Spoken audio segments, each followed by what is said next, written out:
Sir, I'm speaking in my capacity as Finance Minister and also the Deputy Chairman of the Monetary Authority of Singapore. Today, Minister Josephine Teo, Minister of State Desmond Tan and I will address a total of 39 parliamentary questions that have been posed to MAS, MCI and MHA arising from the recent OCBC phishing scams.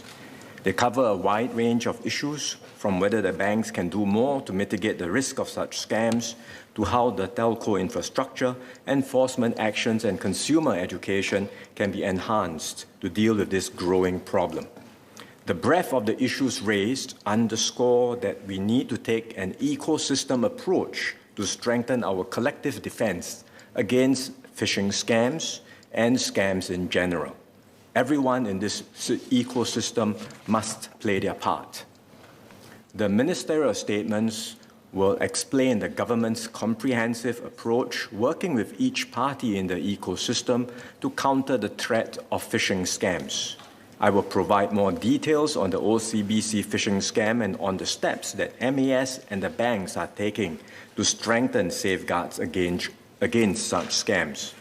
Minister Josephine Teo will then set out the measures being taken to enhance the broader communications infrastructure, and Minister of State Desmond Tan will elaborate on measures to strengthen enforcement and consumer education.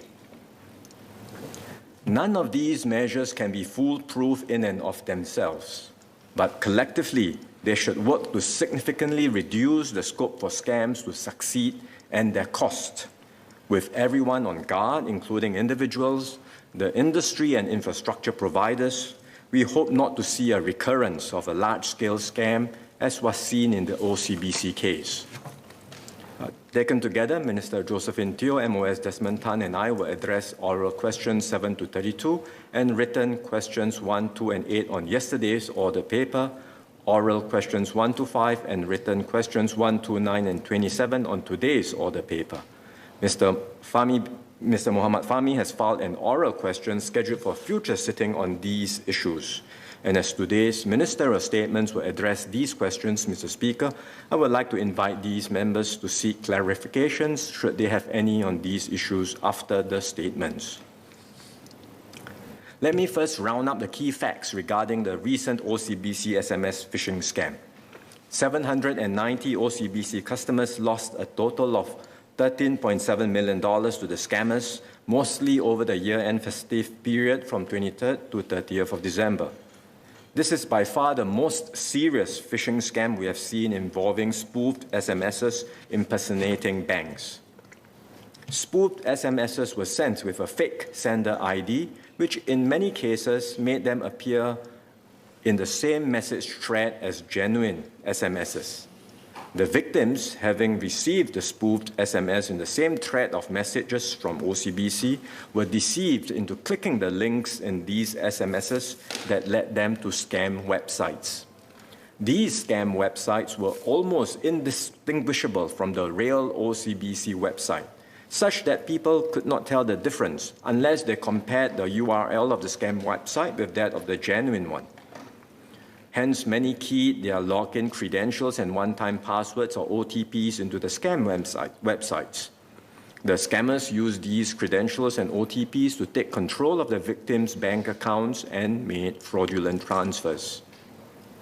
I should add that this was not a cyber attack on OCBC, but a phishing scam on OCBC's customers who were deceived into providing their banking credentials and OTPs at scam websites set up by the scammers.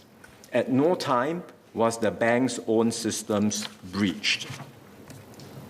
In its efforts to stem the phishing scam, OCBC took various actions. It warned customers to be alert to spoofed SMSs, initially through general advisories on its website and then subsequently through SMS and emails to customers. It worked with the police force and the cybersecurity agency to block and take down the scam websites. It ceased sending customer SMS with clickable links. It enhanced its anti-scam controls, and it verified through a phone call every customer who submitted a request for digital token activation. These actions were taken at various stages during the month as the phishing scams built up. OCBC should, however, have responded faster and more robustly at the first sign of the scams, which the bank had picked up in early December. OCBC informed MAS on 24th of December that it had activated its incident response team. By then, the OCBC call center was overwhelmed. It faced a surge in calls from affected customers as well as other worried customers who had not themselves received phishing messages. Despite the bank deploying additional resources, some affected customers experienced delays in reaching the bank to report the scams. To address Dr. Tan Wu Meng's query prior to the OCBC incident, MAS had received only a few complaints concerning delays in customer service relating to similar scams, in other words, the spoofed SMSs that impersonated banks. OCBC has apologized for falling short of its own expectations in customer service and response. As a one-off goodwill gesture, the bank has undertaken to reimburse in full all customers affected by this phishing scam. It has made arrangements to do so with all the affected customers. To date, more than 90% of them have received reimbursements, and the remaining reimbursements should be disbursed soon. OCBC has also engaged an independent external party to conduct a thorough review of its anti-scam processes, including fraud surveillance, incident management, and customer service, and to recommend necessary remedial actions on top of what it has already done. MAS will review these findings, take appropriate supervisory actions against the bank, and closely monitor the bank's implementation of remedial measures. MAS has long had in place expectations for banks to have measures to secure the risk of digital banking. For example, banks have to implement multi-factor authentication, such as dynamic passwords or OTPs, that can only be used once to verify the customer's identity and to authorize online transactions. They must maintain fraud monitoring systems to facilitate timely detection and blocking of suspicious transactions. And they must send notification alerts to customers for outgoing transactions, including credit card transactions that exceed a threshold that customers can determine, so they can report unauthorized transactions as soon as possible. The police force, MAS, and banks have also been issuing regular advisories to alert the public to online scams, and MOS Desmond Tan will touch on that later. In view of the increase in the number of scam cases, particularly in the last 2 years, MAS had in the third quarter of last year carried out a focused supervisory review of the adequacy of fraud controls in the digital banking channels of the 3 local banks. The review surfaced a number of gaps, and in October 2021, MAS conveyed to each of the banks its specific findings and recommendations for the remediation of the gaps observed. The banks had committed to timelines to take these remedial actions, with most measures to be fully implemented by June 2022 this year, while those requiring extensive changes in IT systems to be completed by December this year at the latest. In agreeing to the timelines for implementation, MAS was mindful that the banks had multiple priorities, including mitigating the overarching cybersecurity threat that has been rising and ensuring business continuity and robust risk management amidst COVID-19. When faced with the escalation in phishing scams in December last year, OCBC fast-tracked the implementation of some of the measures identified in MAS's supervisory review. For example, it extended the cooling period after a digital token is set up on a new mobile device, during which higher-risk transactions cannot be carried out. The recent OCBC scam signifies a step up in the persistence and deceptiveness of phishing scams involving banks. The scammers used a combination of well-orchestrated tactics to achieve a level of realism not seen in previous phishing scams. The government is therefore further strengthening the safeguards in digital banking channels and the broader ecosystem to help thwart this enhanced threat. MAS has accelerated the process of strengthening anti-scam control standards across all retail banks. As an urgent first step in this process, MAS and the Association of Banks in Singapore, or ABS, announced a set of additional measures on 19 January for immediate implementation by retail banks in Singapore. These measures will substantially bolster the security of digital banking against scammers employing similar tactics as the OCBC scam cases. The measures include removing clickable links in all bank emails and SMSs sent to retail customers, delaying by at least 12 hours before a new soft token can be activated on a mobile device, lowering to $100 or below the default threshold for sending transaction notifications to customers, sending a notification alert to the customer's existing mobile number or email registered with the bank whenever there is a request for change, sending scam alerts directly to customers through email or SMS, and setting up dedicated call center teams on a 24/7 basis to assist customers facing a potential scam and to freeze compromised accounts immediately to prevent further illicit withdrawals. These measures have reduced the risk of successful phishing scams, but they do not eliminate them altogether. Beyond these immediate measures, banks can and should do more to safeguard their customers. So MAS and ABS have stepped up work on further measures to comprehensively strengthen banks' ability to deter, detect, and combat phishing scams. Members have also raised some useful suggestions on additional measures that can be put in place. So let me outline the key measures that are being considered with regard to banks. First, banks are working to further strengthen their fraud surveillance capabilities to identify suspicious and anomalous transactions. This includes credit card transactions. Most banks do have some rule-based parameters to trigger suspicion, for example, large transfers to a new recipient. But these parameters need to be expanded to take account of a broader range of scam scenarios.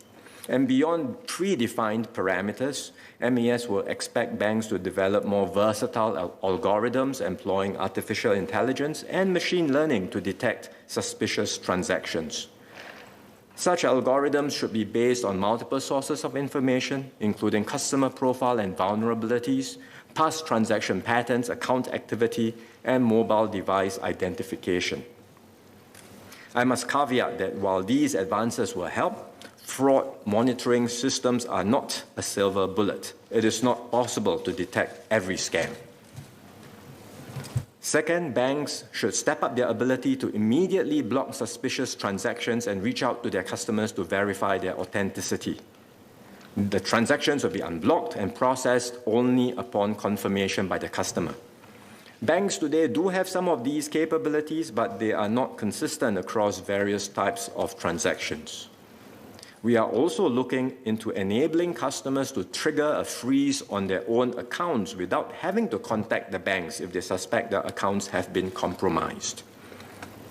Third, MAS and the banks are looking to introduce additional customer confirmations, not just notifications, additional customer confirmations for significant changes to their accounts or high-risk transactions, such as changes in account holder details, activating a token on another device, fund transfers that are large relative to their overall balances, and overseas transfers. This will introduce some friction to customers carrying out genuine transactions. But we will all need to adapt and get used to these inconveniences in order to strengthen the security of digital banking. Fourth, banks are expanding the use of biometric technology in addition to passwords and OTPs as a means of authentication. This will add one more layer of security that cannot be easily phished by scammers to access a customer's account. Fifth, banks will accelerate the shift towards the use of mobile banking apps for customer authentication, transaction authorization, and delivery of bank notifications. If implemented well, it will be harder for scammers to abuse mobile banking apps. At the same time, MAS and the banks are reviewing the use of SMS to deliver OTPs and the potential measures that should be taken to reduce risk if such a practice should continue. Sir, there is no single measure that can guarantee the security of digital banking. The techniques employed by scammers are constantly evolving and gaining in sophistication. This is why in the fight against scams, banks need to employ a combination of measures in prevention, detection, response and recovery, and constantly review and recalibrate these measures. Most of our banks already have many of these measures in place in one form or another. MES will work with the banks to strengthen these measures and set minimum parameters. But it would be counterproductive to publish the specific calibration of these controls. This is no different from why the red flags that banks look out for to detect money laundering transactions are not published in full. The enhanced measures that banks are taking will mitigate the risk posed by phishing scams, but realistically, it will not be possible to eliminate such scams completely. MES has set out expectations for banks to treat their customers fairly when looking into reports of fraudulent transactions. These include comprehensively investigating all cases and suspending late fees for disputed card transactions. Disputed transactions will not adversely affect consumers' credit records with licensed credit bureaus during the investigation period. Beyond this, it is important to establish a common and equitable framework for sharing the losses incurred by the customer. No matter which bank you go to, you should still receive the same fair treatment. OCBC's recent goodwill payouts to fully cover customer losses were made as a one-off gesture and do not set a general precedent for future cases. The Payments Council, chaired by MES, has been working on a framework for equitable sharing of losses arising from scams. And under this framework, both banks and their customers have their respective responsibilities, and the share of losses each party bears will depend on whether and how the party has fallen short of its responsibilities. Financial institutions should bear an appropriate share of losses arising from scams, but care must also be taken to ensure that any compensation paid to customers does not weaken their incentive to be vigilant. MAS aims to publish the framework for public consultation within the next 3 months.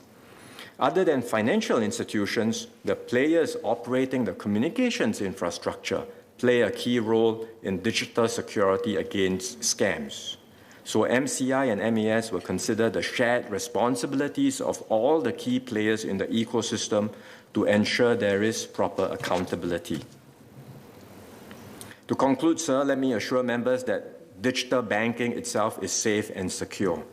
The threat we are facing is one of deception of customers, where scammers mimic bona fide communications and transactions to gain the trust of victims, induce in them a heightened state of anxiety or excitement, and exploit their lapse of attention to steal their credentials and passwords.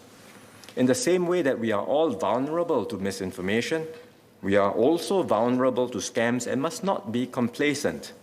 The digital world we live in today demands a posture of constant vigilance. The additional measures put in place by banks will mean more controls that a scammer will have to overcome, but they cannot guarantee that a customer will not be deceived. SPF and MoneySense, the National Financial Education Program, will continue to step up their public education efforts to provide useful tools and tips that can help members of the public avoid falling prey to scams. There is no dominant customer profile of scam victims across different scam types, whether by education, wealth, age, or gender. Everyone needs to be on their guard. The problem of scam requires robust responses at the individual, industry, and infrastructure levels. In short, an ecosystem approach where the various measures work in synergistic fashion. We are addressing the risk at every part of the digital ecosystem, so that taken together, the measures will significantly mitigate risk for the entire system and enable us to operate safely in a digital world. As I explained earlier, this must involve the financial sector, but it must go beyond it. MES has been working in close coordination with MHA and MCI on a government-wide approach towards scams. So Minister Josephine Teo and MOS Desmond Tan will elaborate on this in their statements. Thank you, Mr. Speaker. Minister for Communications and Information and Minister of State for Home Affairs will be making related ministerial statements. I will allow members to raise points of clarifications on all three statements after the third statement. Minister Josephine Teo.